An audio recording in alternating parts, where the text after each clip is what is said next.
Muy buenas tardes amigos y amigas, siempre es un gusto compartir con ustedes aquí en 96.5 FM y además en las redes sociales de RTP que nos inspiran constantemente. Hoy estamos con un invitado especial que se llama Iván Kachanowski.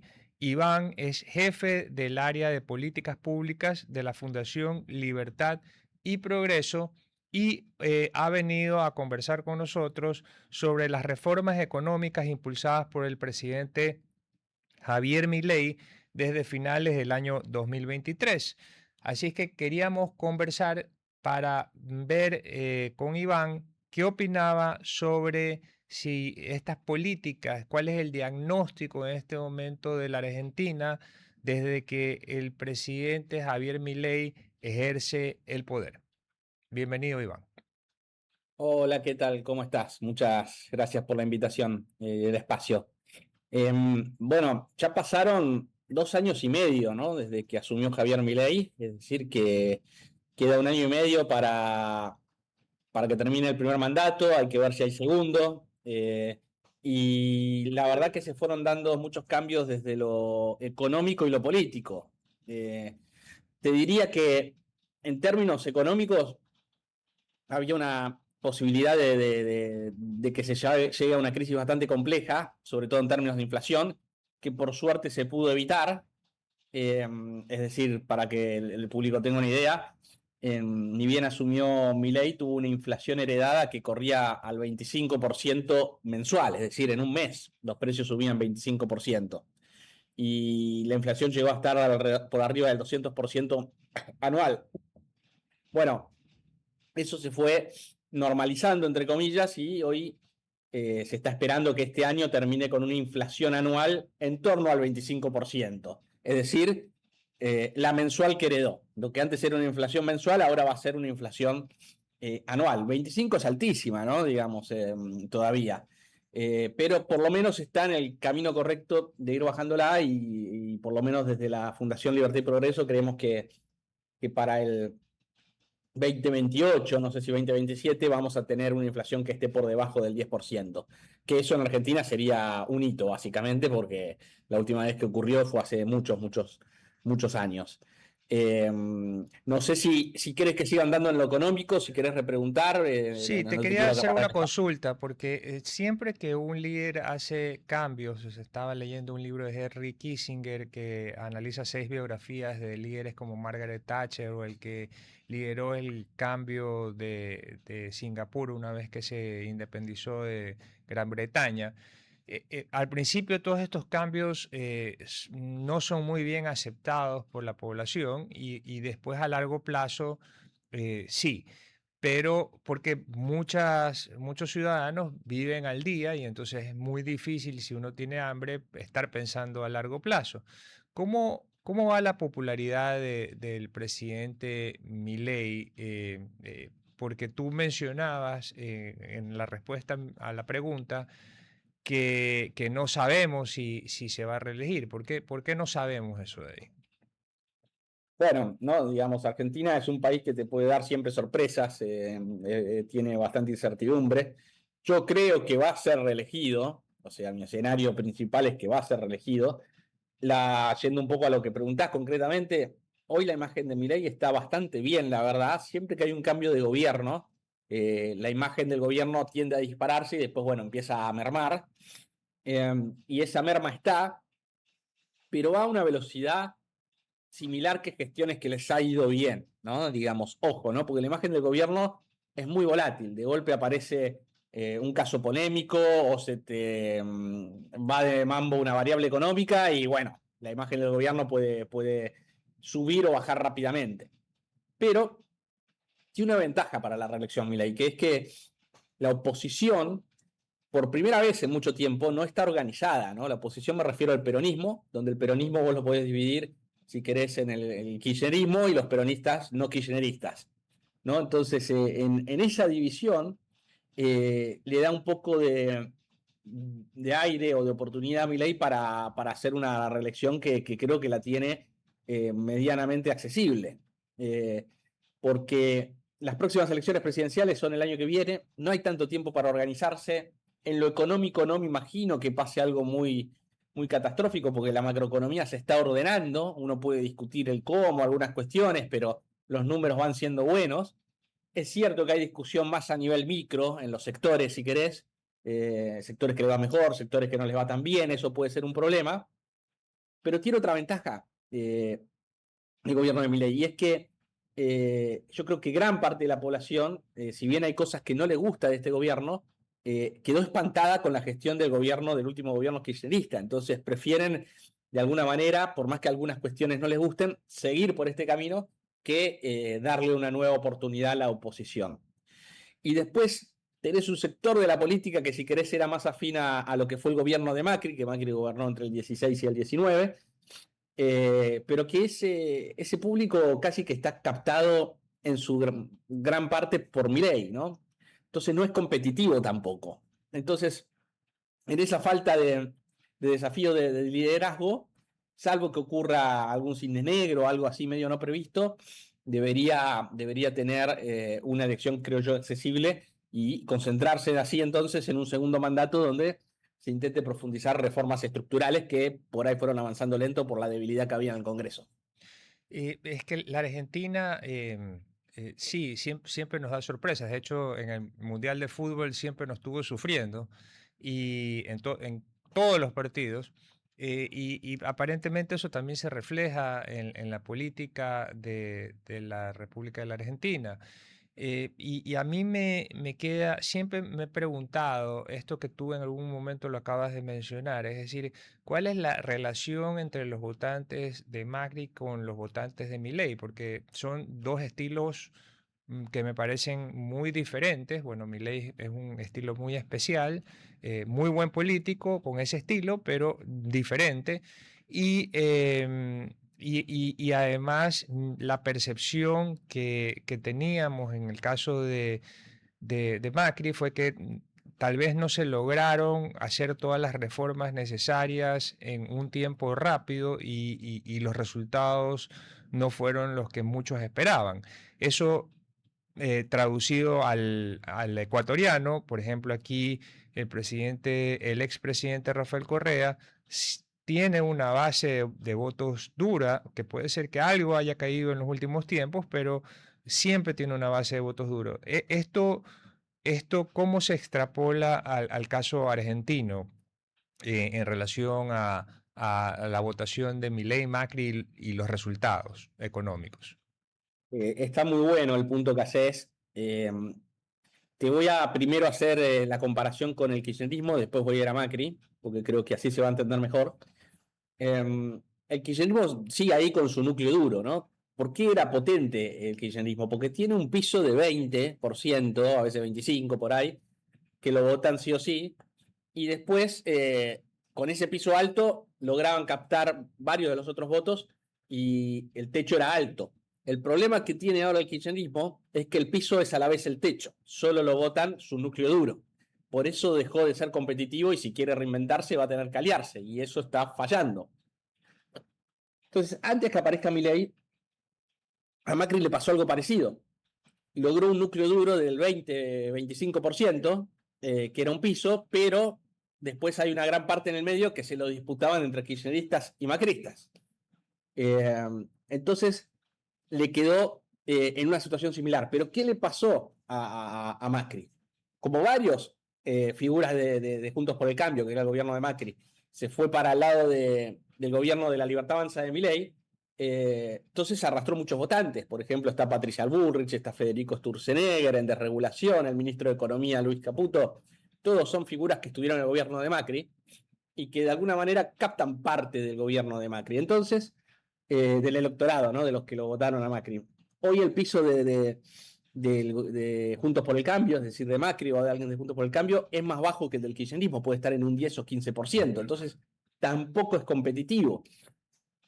Y si bien hay muchos que no le gustan las formas de Milei, y yo cuestiono también a veces las formas, después en las ideas no es tan distinto a lo que quería plantear Macri, ¿no? Y dar un equilibrio fiscal. Y Milei lo hizo en el primer año, Y Macri en el primer año incluso se aumentó el déficit y después lo pudo bajar, pero parcialmente. Y ahora, si bien hay desafíos económicos, se ve que la inflación baja, se ve que la pobreza baja, y eso muestra algunos resultados que le dan cierto espaldarazo. Y para la gente que estaba más identificada o que está más identificada con Macri que con Milei, en un eventual balotaje entre Milei y alguien del kirchnerismo, y bueno, van a apoyar a Milei. Entonces, esa es la ventaja que tiene hoy el presidente Milei hasta que alguna tercera fuerza se reorganice, se reinvente, pero no lo veo para el 2027, lo veo recién para el 2031. Yo lo que creo es que de la elección del año que viene va a salir alguien competitivo que puede después competir muy seriamente en la elección presidencial del 2031. Y otra impresión que tengo y que te la consulto es, claro, cuando alguien vive mucho, por ejemplo, en un país, y aquí también ocurre con los bonos, o también me imagino que en Venezuela y en Cuba, es decir, ese asistencialismo del Estado, y en el caso de la Argentina con el kirchnerismo, es decir, fomentaba este tipo de asistencias estatales para mantener una base de votos dura. Y en eso hay un cambio en las ideas desde el gobierno central y se promueven reformas económicas que al final impulsen la libre empresa, la innovación, la reducción del déficit, la reducción de la inflación, que son muy buenas ideas, pero que tardan en concretarse y con resultados visibles para alguien en la microeconomía. Entonces, ¿ese factor cultural de alguna manera afecta en la Argentina o eso se está manejando bien y las reformas están siendo aceptadas y hemos evolucionado en ese sentido o no? Sí, a ver, cierta evolución hay, obvio que todavía falta. Das en un punto clave, te diría, porque ¿qué era el riesgo que generaba el kirchnerismo? Bueno, que rompía con la cultura del trabajo, porque te daba planes sociales, te daba dádivas. Eh, Ahora, ¿qué pasa? El kirchnerismo que arranca en el 2003, ¿no? Y empiezan los planes sociales a crecer, ya existían, pero con el kirchnerismo crecen un montón. Eh, Pasan las generaciones y ¿qué empiezan a ver los jóvenes hoy que estaban en situación o que están en situación de vulnerabilidad, algunos todavía? Dicen, mi abuelo recibía planes sociales y no salió de la pobreza. Mi padre recibió planes sociales y no salió de la pobreza. Yo estoy recibiendo planes sociales y no voy a salir de la pobreza. Entonces, cuando pasa el tiempo, vieron que esa política no los sacaba de la pobreza. Entonces, en ese contexto es cuando dicen, bueno, yo voto a Javier Milei con los pelos locos que tiene, que grita, se enoja, pero es honesto y a mí me estuvieron vendiendo un buzón, un cuento de que los planes sociales me iban a sacar de la pobreza y no pasó. Por eso el voto de Milei fue transversal en la primera elección. Lo votaba gente de clase alta, de clase media y gente en situación de vulnerabilidad. Y eso fue lo que rompió los esquemas, lo que rompió los libros de la política, lo que nadie vio venir. Fue como una especie de cisne negro. Capaz exagero con cisne negro porque muchos decían que iba a ganar y no eran tan pocos, ¿no? Pero la gran mayoría pensaba que no iba a llegar a la presidencia. Y la verdad que su voto fue transversal y yo creo que hubo un hartazgo de la sociedad de entender que al final este tipo de planes no funcionaron.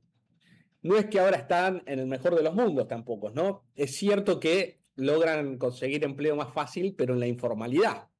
Es decir, hoy un desafío que tiene el gobierno es que el empleo general sube, pero el empleo formal cae y el informal sube. Por eso es importante la reforma laboral que se empezó a plantear, que seguirá planteándose más adelante, donde vos tenés que lograr que sea mucho más fácil poder eh, hacer crecer el empleo formal. Y obviamente que para eso tiene que ir acompañado de una reforma tributaria que baje los impuestos. Entonces el desafío es enorme, pero creo que esa cultura cambió, ¿no? Que no sé si fue gracias a Milei o Milei justo estaba en el momento adecuado, pero llegó en el momento que gran parte de la población se cansó de ver que recibía planes sociales y la situación no cambiaba y decidieron probar algo distinto. Muy interesante. Y tú has conversado de dos temas importantísimos, la parte tributaria y la parte de la flexibilidad laboral para que las personas puedan ser más fácilmente contratadas y venga la inversión. Y eso nos lleva justamente a cómo está la inversión extranjera directa en la Argentina, porque se generan nuevos empleos cuando llegan nuevas inversiones. Qué tan fácil es invertir en la Argentina en este momento y qué sectores son los que ofrecen la mayor cantidad de oportunidades? Bueno, el tema de inversiones sigue complicado. Y ahora te detallo un poco más. ¿Por qué? Porque también está fresca la experiencia de lo que ocurrió cuando estaba gobernando Mauricio Macri. Mauricio Macri fue presidente en las elecciones de medio término, las legislativas, la del Congreso, le fue bien, pero después las presidenciales las perdió y no hubo segundo mandato. Entonces yo creo que hay muchos grandes inversores preguntándose si eso puede repetirse, que tienen la intuición que no, pero bueno, no se quieren arriesgar. Entonces yo creo que hay mucha inversión esperando a ver si Milei es reelecto. Ahora, el gobierno hizo algo muy inteligente, ¿no? Que creó regímenes especiales que acá se conocen como RIGI, que es un régimen especial de inversiones, pero para grandes inversiones, ¿no?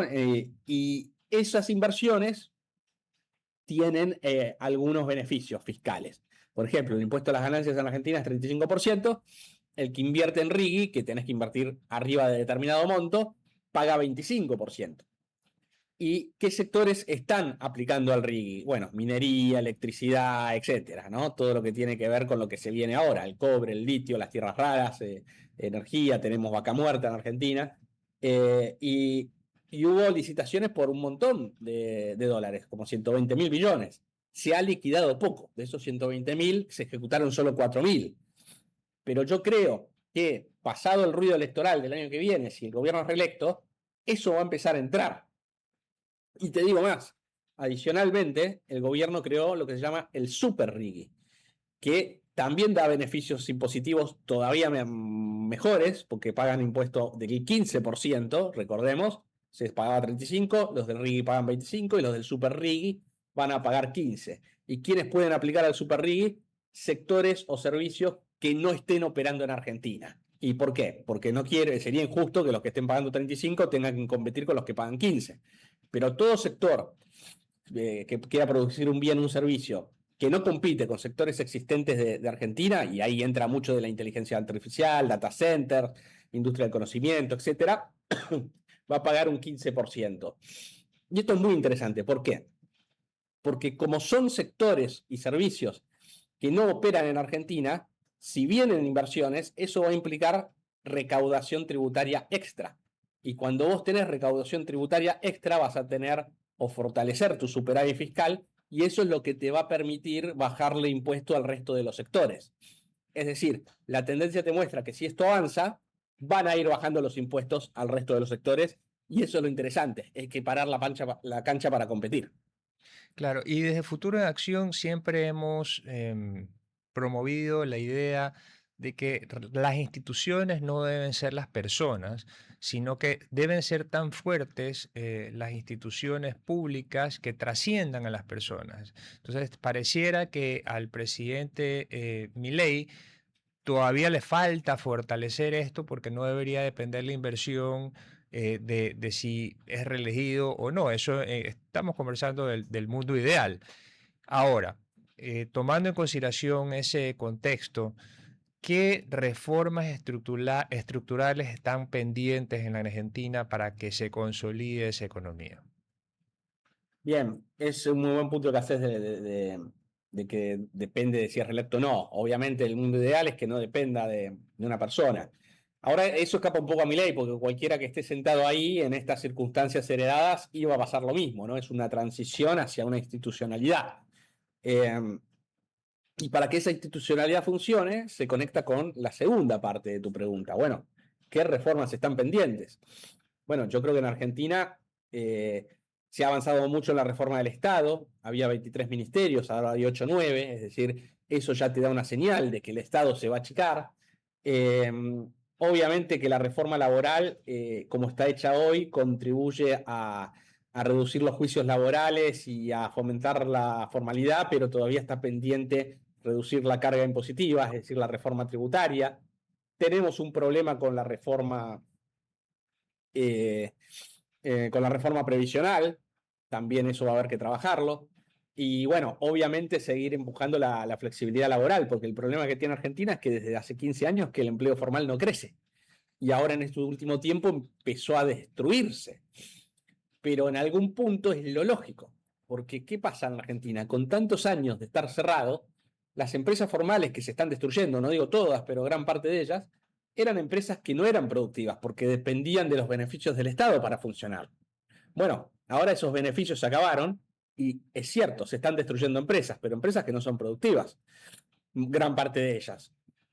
Y esto se vincula un poco a lo que decía Schumpeter, ¿no? De la destrucción creativa, que cuando vos querés hacer un cambio de matriz productiva, primero se tienen que destruir empresas y después se crean nuevas empresas. Entonces, claro, la sensación hoy es que está la parte de la destrucción y quedó pendiente, che, me debe la parte creativa. Que si vos sos reelecto, si el gobierno Milei es reelecto y avanza con las reformas estructurales que mencioné, la parte creativa va a llegar, pero es clave que se avance con las reformas estructurales desde ya.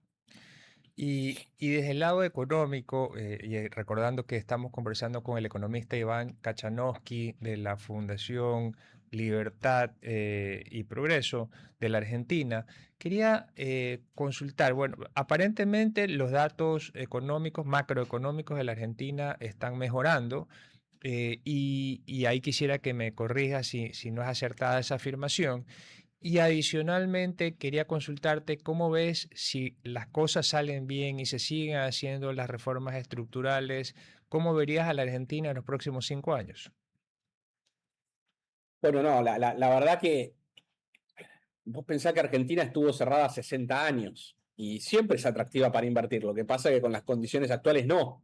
Entonces hay mucha inversión pendiente en Argentina si se hacen las reformas estructurales. Así que la verdad que si las reformas avanzan y las reformas que se avancen en las reformas implica ganar calidad institucional, que era lo que vos mencionabas antes, es muy prometedor la situación de Argentina porque van a venir muchas inversiones, se va a generar mucho empleo. Es decir, Argentina es un país con recursos ricos, tiene mucho para crecer, tiene vaca muerta, tiene un montón para explotar la minería en la cordillera de los Andes. Es decir, la verdad que Argentina, si logra avanzar en las reformas, podría crecer por varios años a un ritmo del 4 o 5%, ¿no? Y después, bueno, eso se irá yendo a la tasa de crecimiento que tienen luego los países desarrollados de 2%. Pero Argentina, en ese sentido, tiene muchísimo por ganar. Lo que pasa es que, bueno, se tienen que dar las condiciones, ¿no? Está muy marcado por el populismo Argentina.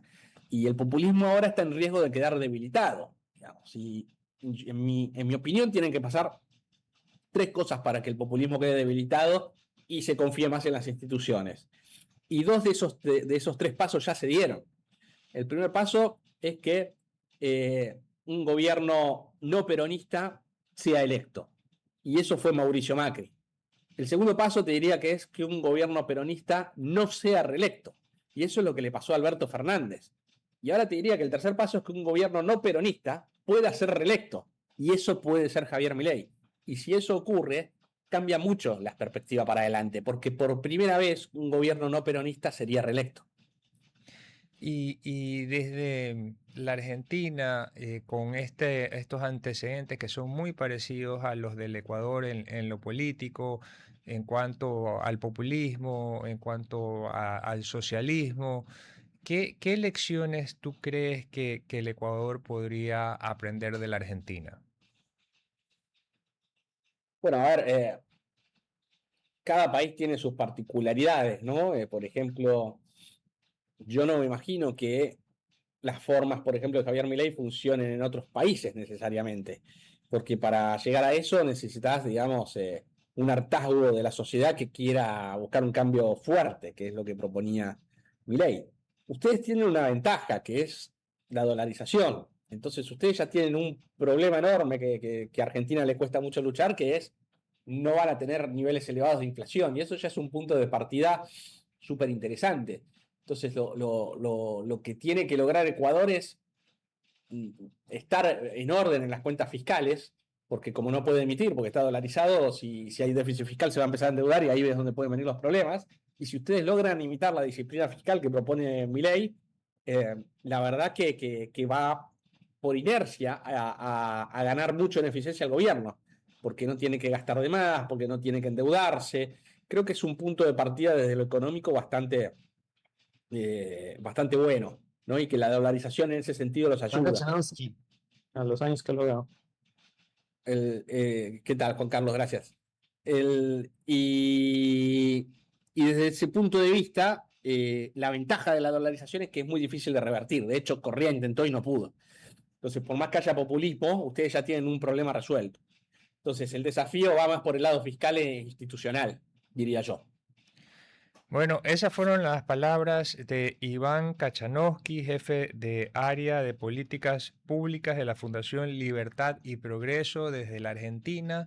Te agradecemos, Iván, ha sido una conversación súper esclarecedora y nos vamos unos instantes a una cápsula noticiosa y además a un bloque comercial y vamos a regresar con Juan Carlos Maldonado, director general del Instituto Olmedo, experto en seguridad internacional. Nos vemos en pocos segundos. RTP 965, a la conquista del mundo digital. Programas de opinión con referentes de la comunicación. Noticias para contar todo lo que está pasando en todo momento. Una variedad de segmentos con lo que necesitas saber. Todo para mantener a nuestra audiencia y seguidores siempre bien informados. Siempre RTP. Buena compañía. Muy buenas tardes para aquellas personas que están sintonizándonos desde este momento y también nos siguen desde las redes sociales de RTP Ecuador. Hoy vamos a entrevistar en esta segunda parte de nuestro programa a Juan Carlos Maldonado, director general del Instituto Olmedo, experto en seguridad internacional. Bienvenido, Juan Carlos, un gusto verte como siempre. Y la primera pregunta es relacionada al Medio Oriente. Quisiera, para comenzar esta entrevista, que nos hagas una introducción de contexto de lo que está ocurriendo hoy en Medio Oriente y por qué nos debería interesar. Ok, muchas gracias primero por la oportunidad. Encantado siempre de compartir con ustedes. Lo que pasa hoy en Medio Oriente es que tenemos un conflicto activo entre Estados Unidos y sus aliados en la región contra Irán. Recordemos que ya desde febrero empezaron ataques de Estados Unidos en contra de Irán en su territorio, todo a mediana escala o a baja escala, pero también con golpes estratégicos a distancia. Lo que nosotros usualmente consideramos una guerra abierta es cuando existen tropas enfrentándose en el territorio. Esto no existe en el caso de Irán, sobre todo por el avance tecnológico que existe hoy en día en el que puede haber guerras, digámoslo así, a distancia, con drones, con aviones, con buques de guerra que disparan desde una distancia considerable en contra del país, pero sobre todo tratando de atacar lo que Estados Unidos decía que era la capacidad nuclear de Irán para producir armas nucleares. Esto empezó en febrero, ya lo vimos evolucionando durante estos meses, y hace un par de semanas, a inicios de julio, finales de junio, se había alcanzado una tregua, un alto al fuego que se iba a respetar tanto entre Estados Unidos e Irán, que se rompió tan solo una semana después y hemos continuado desde los últimos 15 días a ver también nuevos ataques por parte de Estados Unidos. La parte más neurálgica, más importante de este conflicto es que Irán tiene control sobre el estrecho de Hormuz. Es una pequeña entrada al Golfo por donde pasa el 20% del tráfico de combustible, de petróleo mundial.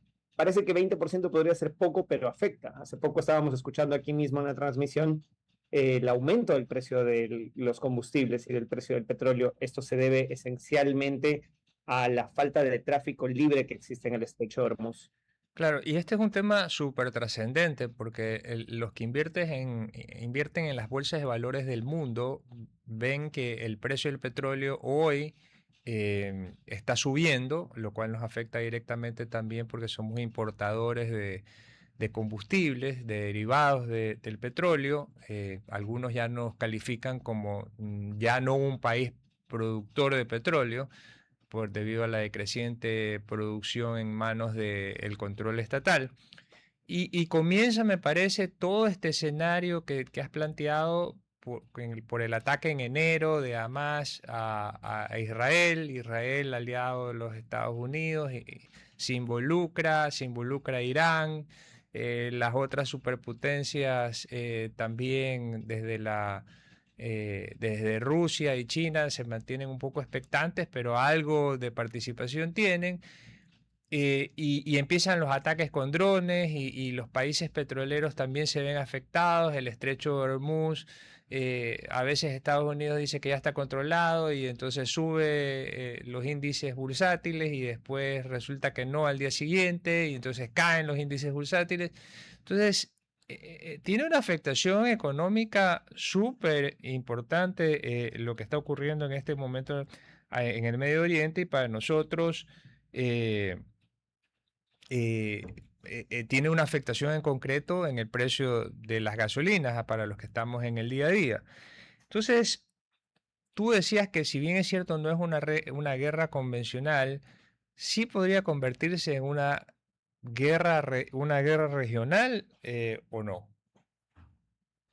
Es lo último que quisiéramos ver. Nadie quiere embarcarse en un conflicto a estas alturas y los conflictos van a traer todavía más incertidumbre. Hay una frase cuando hablamos de estos temas que siempre me encanta, que la escuché hace años, que es: el animal más miedoso que existe es $1.000.000. Es lo primero que sale corriendo cuando hay un conflicto. Lo primero que desaparece es la plata, porque nadie quiere invertir en un mercado en el que no se sabe qué va a pasar mañana. La administración del presidente Trump, las decisiones que ha tomado el gobierno teocrático de Irán han sido muy volátiles respecto a las cosas se van a restablecer, vamos a tener orden, ya no, vamos a volver al conflicto, el conflicto va a ser medido, va a ser solamente en ciertas cosas. Cuando hablamos de una guerra regional, también parece que no va a ser el caso. Irán sigue atacando objetivos en sus países vecinos, ha atacado no solamente a Israel, contra quien tiene un conflicto ya más frontal, pero ha atacado países como Qatar, Bahrein, Emiratos Árabes Unidos, Libia, Siria, el Líbano, porque en estos países existen bases militares estadounidenses. Irán está insistiendo en que los ataques en contra de estos países, aunque son en su territorio, son ataques estratégicos con drones o con buques de guerra que pueden guardar distancia en contra de objetivos estadounidenses para tratar de neutralizar a Estados Unidos en contra de los ataques que recibe. Y esto ha traído un desgaste por parte y parte. Irán ha sido el más desgastado y la ayuda que reciben, como tú bien lo mencionabas, de parte de aliados como Rusia y China ha sido muy incipiente, mucho menos protagonística de lo que ha sido la ayuda de Estados Unidos a favor de Israel. Y creo que esto es una clave importante. Mientras China y Rusia se mantengan al margen, este conflicto tiene pocas oportunidades de crecer a algo más global o incluso regional. Esas son buenas noticias para el resto del mundo, pero puede que no para Irán, que está con todo lo que puede tratando de agarrarse de esta boya salvavidas para no ver acabado su régimen teocrático. Sí, y a mí un poco toda esta situación me recuerda a palabras que decía Henry Kissinger en relación al Medio Oriente. El Medio Oriente, según Kissinger, depende más de la estabilidad del poder o equilibrio del poder que el acuerdo de buenas voluntades.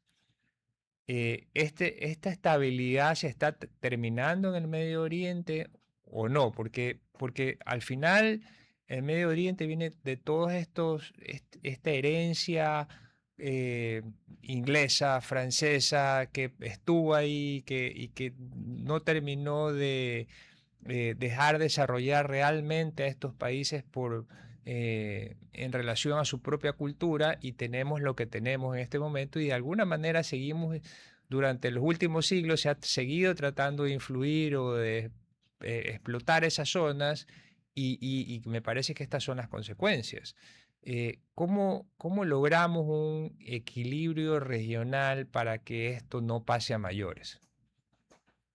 La raíz del tema sigue siendo ideológica, no tanto política, pero sí ideológica. El tema es que Irán, nosotros estamos acostumbrados acá en esta parte del mundo a pensar que los musulmanes son todos iguales. Es lo que podríamos pensar acerca, o tal vez en otras partes del mundo piensan acerca de los cristianos, ¿no? Los hay católicos, evangélicos, testigos de Jehová, y todos creen en el mismo Dios, pero apuntando para diferentes lados. Pasa lo mismo con Irán. Irán es uno de los pocos países que es parte de una tendencia bastante numerosa del Islam, en donde consideran más importante la religión que cualquier otra cosa, incluidos los negocios. Es por eso que Estados Unidos tiene bases militares en países extremadamente musulmanes como Emiratos Árabes Unidos, Qatar, en donde existen leyes musulmanas, existe toda esta visión religiosa, pero consideran todavía muy importante que la gente tiene que comer y tener una buena vida. Por lo tanto, van a hacer negocios con Estados Unidos e incluso algunos ya han reconocido a Israel como un Estado. Esto es clave para entender que a pesar de que muchos de estos países musulmanes, de ellos, algunos son árabes y Irán es persa, lo cual es diferente y es una diferencia clave, tienen visiones distintas y por eso tienen también visiones distintas de qué están dispuestos a tolerar. Irán es de los países que no está dispuesto a hacer negocios con Estados Unidos o con Israel por principios religiosos, ideológicos, como lo querramos ver. Y eso es un tema clave en donde no puede haber estabilidad. Estabilidad que sí se ha logrado con otros países musulmanes de la región, árabes, eso sí, en donde han dicho, bueno, tenemos nuestras diferencias ideológicas, no nos vamos a sentar a compartir el pan de cada día, pero vamos a hacer negocios, vamos a dejar que el petróleo fluya, que el comercio fluya, que nos enriquezcamos mutuamente de estas maneras. Y esa es una clave que efectivamente cuando tú hablas de esta estabilidad, aparentemente con Irán y su gobierno teocrático no se puede tener y no se puede confiar en el largo plazo. Es una piedra en el zapato para la estabilidad que se busca tener en la región e incluso se podría alcanzar si el gobierno teocrático renunciara a sus ambiciones, ya no de poder, sino de eliminar a Israel del mapa, de atacar a Estados Unidos y sus intereses constantemente en la región, pero ahorita están en una especie de muerte cruzada. Ellos pueden amenazar todo lo que quieran con el estrecho de Hormuz, cerrarlo, atacarlo, dejarlo inhabilitado, pero los únicos que se van a fregar si hacen eso es Irán mismo. Entonces también es una decisión que no pueden tomar y están ahí tratando de amenazar con apretar ese botón y no lo pueden hacer. Están en una situación muy complicada y es lo único, digamos, la única pieza que queda en Medio Oriente que está en contra de la estabilidad que puede haber.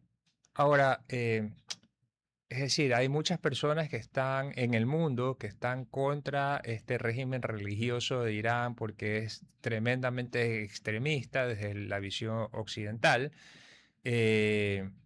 Y además quieren exportar ese extremismo a otros lugares a donde estas personas migran y tienen conflictos con la cultura occidental. Pero hay el otro lado de Irán, el Irán que fue aliado de Estados Unidos hasta 1979 con el Shah de Irán, que era un régimen mucho más libre, que las mujeres no tenían que andar con... Es decir, pero sigue habiendo ese conflicto, es decir, no es necesario juzgar, pero entonces, pero ¿quién, para la audiencia, quién podría tener razón ahí? Porque no existe la verdad absoluta, pero por otro lado también desde el punto de vista occidental, hay esta visión de que allí, por ejemplo, se están vulnerando los derechos de las mujeres. Totalmente. Irán, al igual que con Cuba, es una historia que a veces nos queremos, al simplificarla, la sobresimplificamos y pensamos que antes las cosas eran mucho mejor y hay que volver a lo de antes. Sin duda, la solución aquí es caminar hacia adelante y permitir que Irán tenga un mejor gobierno que los que ha tenido. Definitivamente el gobierno teocrático no ha sido una solución para muchísimas personas, pero lo que existía antes tampoco era lo mejor para todos. La crueldad con la que se trataba a los opositores políticos en Irán desató precisamente la furia de estas personas para poder implantar un gobierno aún más dictatorial y peor, lo mismo que pasaba con Batista en Cuba. Era muy bueno si es que eras un inversor estadounidense, si eras cualquier persona no era tan bueno para ti, si eras un opositor político de plano era malo. Sin embargo, creo que han pasado los años, ya han pasado 50, 60 años de todos estos problemas, tanto en Cuba como en Irán.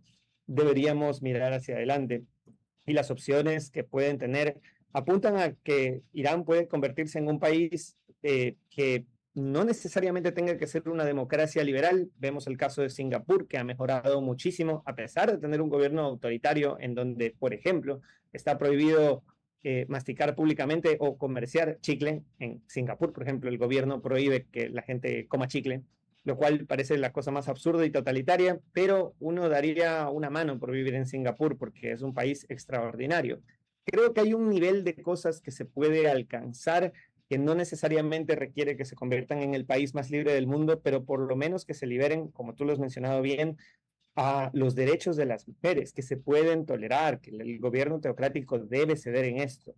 No tiene la razón absoluta. Deben cambiar muchas cosas y parece que con las protestas que están habiendo, porque recordemos que aparte de los ataques militares, Irán está recibiendo muchas protestas sociales de grupos de interés en el país que también reciben mucha ayuda internacional para presionar al gobierno a que hayan más libertades, libertad de voto para las mujeres, para los disidentes políticos, que haya una oposición y que pueda convertirse en un país menos totalitario para que pueda existir una especie de balance. Ningún país es perfecto, en todos tenemos problemas, hay ciertos niveles de autoritarismo, hay ciertos niveles de libertad. Irán debería caminar hacia eso, sin duda. Y por el otro lado hay Israel. Israel para algunos ha reprimido en exceso a los habitantes de la Franja de Gaza. Algunos piensan que se han vulnerado derechos humanos, pero también existe esta doctrina que piensa que Israel no tiene una política exterior, sino una política de supervivencia. ¿Cómo ves a esa parte del conflicto dentro del Medio Oriente? Israel está en una posición geográfica desfavorable desde el día en el que se inauguró, en 1948. Siempre ha tenido estos conflictos con sus vecinos y ha tratado de hacer lo mejor que pueda. Se ha defendido junto con sus aliados de manera extraordinaria durante las múltiples guerras que han tenido. Pero efectivamente, Israel también está desbalanceándose un poco y la política interior ahorita que tiene Israel respecto a la expansión de su territorio y la crueldad con la que han atacado no solamente a la Franja de Gaza, sino también a lo que se llama el West Bank, la banca oriental, sí, en donde está Cisjordania. Es un constante maltrato y esas cosas también se tienen que ver. Como mencionaba yo hace un rato, no existe un país perfecto. En todos existen niveles de autoritarismo y niveles de libertad que siempre se pueden ajustar y mejorar con el paso de los gobiernos, que no son eternos, sea que se elijan o sucedan uno atrás de otro. Deberíamos apuntar siempre a que haya mayor libertad. Israel tiene hoy la oportunidad de hacer lo correcto, cesando estos ataques, permitiendo que las personas puedan vivir en paz en su territorio. Pero mientras existe el apoyo de países como Irán a grupos extremistas como Hezbollah y como Hamas en Israel también, siempre va a haber esta tensión constante. Por eso mencionaba que Irán, digamos, es el último hilo de la inestabilidad en la región. Hemos analizado, creo que los dos lados de la moneda. Entonces, ¿qué podemos esperar para las próximas semanas? Ya conversamos el mercado bursátil, cómo esto afecta, que no se resuelva a través de diálogos, sino a través de la guerra, y no haya consensos o un término medio, por lo menos. En las próximas semanas podría haber una desescalada o una crisis mayor. No tengo los datos exactos de cómo está el nivel armamentístico y estos datos también a veces son públicos, a veces son especulaciones o también proyecciones que se hacen respecto a la capacidad militar que tengan tanto Estados Unidos e Irán de seguirse atacando mutuamente. Usualmente lo que sucede es que siguen atacando hasta que se les agotan las fichas y cuando ya no pueden más, llaman a un alto al fuego para iniciar una nueva negociación. Esto es probablemente lo que suceda. Vayamos a ver de aquí hacia finales del mes cómo evoluciona el conflicto nuevamente, un conflicto a distancia, con drones, con ataques quirúrgicos muy bien dados, que no son en contra de poblaciones civiles. La mayoría de las veces, lastimosamente, sucede, hay bajas civiles, hay ataques sin sentido dentro, pero son la minoría de esto, igual se lamentan muchísimo. Pero probablemente lo que veamos es que sigan atacándose mutuamente hasta que nuevamente, como menciono en esta analogía, se les acaben las fichas y digan, bueno, vamos a volver a llamar a un nuevo alto al fuego para poder negociar esto otra vez. Y de ahí veremos qué pasa, ¿no? Si nuevamente se pueden sentar a la mesa de negociación, Pakistán ha estado haciendo su mejor esfuerzo para tratar de sentarlos en la mesa, o el conflicto continuará. Mientras tanto, esta incertidumbre, como hablo del $1.000.000, el dinero no se va a volver a poner en la mesa hasta que no haya algo claro.